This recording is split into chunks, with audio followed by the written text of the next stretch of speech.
Hello again and welcome back to another one. And today we have a couple of topics to cover as we got more from Dr. Umar based on the backlash he faced over some of the comments he made about Eminem. And this has led to even more heated debates at the moment. And seeing as we covered this drama from the start, it is quite the change in tone from Dr. Umar, seeing as he's banking on the audience's ignorance months later. But as you'd see in a bit, after we refer to the clips that started this crap storm, you'll see that Dr. Umar is trying to rewrite history, seeing as he is solely responsible for starting the Eminem drama due to his comments on the Joe Budden podcast. And we'll get to more on this in a bit. And today we also have one from Styles P, who recently revealed that he still puts Biggie over Jay-Z, and this sparked split reactions which we'll get to later. And I'll be looking forward to your thoughts on this one. And we also have an update on what looks to be the aftermath of J. Cole's decision to fold to Kendrick Lamar just when the battle was getting started. And I'll leave it up to you guys to be the judge on if this is happening because he folded. And starting with the latest on Eminem's Houdini, we can now officially confirm that it is objectively a global hit, as we recently got the Europe official top 100 update a few hours ago that shows Houdini was the #1 song in the continent. And for those who missed it, here's a recap. Eminem's Houdini was the #1 song in the Middle East and North Africa. It was the #1 song in South Africa, #1 song in Europe, and overall, according to Billboard, both including and excluding the United States, it was the #1 song on Billboard Global 200. And we got a breakdown of what this means for a rapper to have a solo hit at the age of 51. Check this out, that is focused on the United States market. Solo Billboard top 10 hits by a hip-hop artist over 40 years old. And as you can see, only 2 rappers have managed this feat, and Eminem has done this 5 times and becomes the first hip-hop artist to ever achieve this in their 50s. And Houdini officially hit #1 in 10 countries around the world. And moving on, J. Cole folding to Kendrick Lamar looks to have had lasting consequences. Well, at least according to hip-hop fans, following a recent report on the performance of his last project that hit a new low for J. Cole. Check it out. Might Delete Later falls off the Billboard 200 this week after only 8 weeks. It becomes the only J. Cole project to spend less than a year on the chart. Is it still in your rotation? And their reactions have been quite interesting to say the least, as many are convinced that the way he handled Kendrick Lamar has got a lot to do with this fall-off. As some expanded, I stopped listening to this album the moment J. Cole became J. Fold. And mind you, for a fact, J. Cole made some of his biggest fans on social media look like fools, since before he apologized for dropping the Kendrick diss track, they went to war for him on social media, engaged in arguments about how to pimp a butterfly is actually overrated, all for J. Cole to take it back roughly 48 hours later. And another user expanded on this note. I hated J. Cole for deleting the diss track. That's what made the album look like a flop. Can never be Drake, goat emoji, stand on business any day, laughing emoji. Even Big Daddy Kane was shocked by the move, since he had faith in J. Cole and believed J. Cole didn't overstep on the diss tracks for him to have to take it back. I'm more of a J. Cole fan, probably the greatest lyricist of this era. You know, honestly, where I'm from, I said what I said. So if I said it, I meant it, and that's that.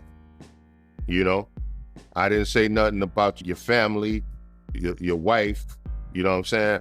I didn't overstep my bounds, so I said what I said. But do you think J. Cole folding is responsible for the album falling out the charts in just 8 weeks, at least compared to Cole's previous projects, since many are convinced this is the reason? In other words, he should have A, stood his ground and not try to be really a part of the diss but rather keep the diss up to not seem like he folded. B, not folded to pressure, and don't even make the diss in the first place if you know you don't want to do that. And moving on to the next point, Dr. Umar was recently on The Art of Dialogue, and he was asked about the Eminem backlash he faced, and we gotta calm Dr. Umar this time around. And first, check out a snippet before we explore how this is going so far. I think it was Joe Budden who suggested Eminem may be one of the greatest.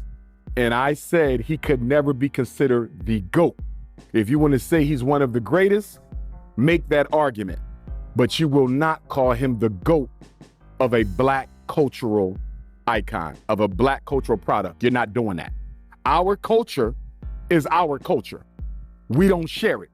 If y'all want to give people privilege to participate, then they have participation privilege. But you cannot be the face of something my people made. Black people suffer from post-traumatic slavery disease, and we crave white validation more than oxygen. We are always looking to anoint some non-African. So when I said Eminem cannot be the GOAT, I never said he couldn't rap. I never said he didn't have talent. I simply said he can't be the GOAT. No more than DJ Khaled could ever be considered the GOAT as a DJ or producer, because you are not African. And before we continue, here's a snippet from the Joe Budden podcast that started this drama. Because remember, all Joe Budden asked was, you don't think Eminem is one of the best rappers? Before Dr. Umar blew it out of proportion. Ask your question. You don't think Eminem is one of the best rappers of all time? According to who? You, rap fans. Let me say something to you. And this is going to my African fundamentalism. No non-African can ever be the best of anything African. You don't think Eminem is one of the best rappers of all time? No non-African can ever be the best of anything African. Boy, that escalated quickly. I mean, that really got out of hand fast. And as you saw, he literally started the whole thing by failing to answer a simple question about Eminem. And now Dr. Umar proceeded to use shame and insults to address the rappers and hip-hop media personalities who rightfully defended Eminem. Check out a snippet. A lot of hip-hop artists took offense. They came out of the woodworks with their unlicensed law degrees and served as Eminem's expert lawyer and publicist to the black world. And they defended that man better than Johnny Cochran defended O.J. Simpson, and basically told me I have no right to speak on the topic because I am not a rapper. Negro, I'm just disappointed, brother. Because just like we talked about Snow Bunny Barkley and Snow Bunny Shannon. Bro, really? And LeBron James earlier defending Caitlin Clark, we saw the same thing happen with these so-called gangster rappers who took Eminem's defense against your good brother, Dr. Umar Ifatunde. And you know what bothered me the most? These rappers defending Eminem without him even asking them to, without him even paying for them to do it. What offended me the most about it, Art, I've never seen any of them defend black women the same way. Our gangster rappers are politically effeminate. Our basketball players, NFL players, politically effeminate whenever it comes to holding white people responsible for appropriating black culture.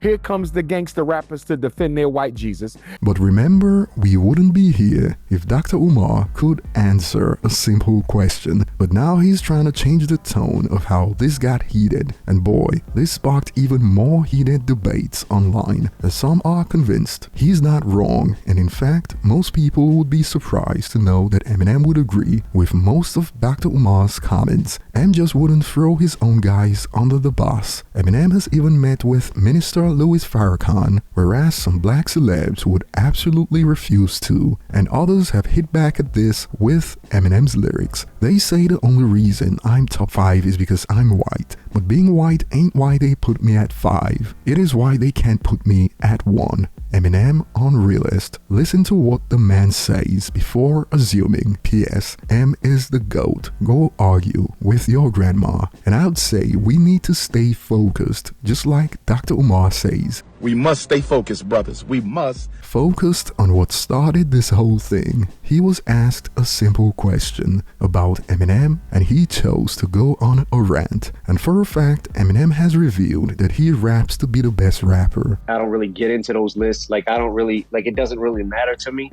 I know for a fact how I feel. I rap to be the best rapper. But I'm not the only rapper who raps to be the best rapper. Wayne, Cole, Kendrick.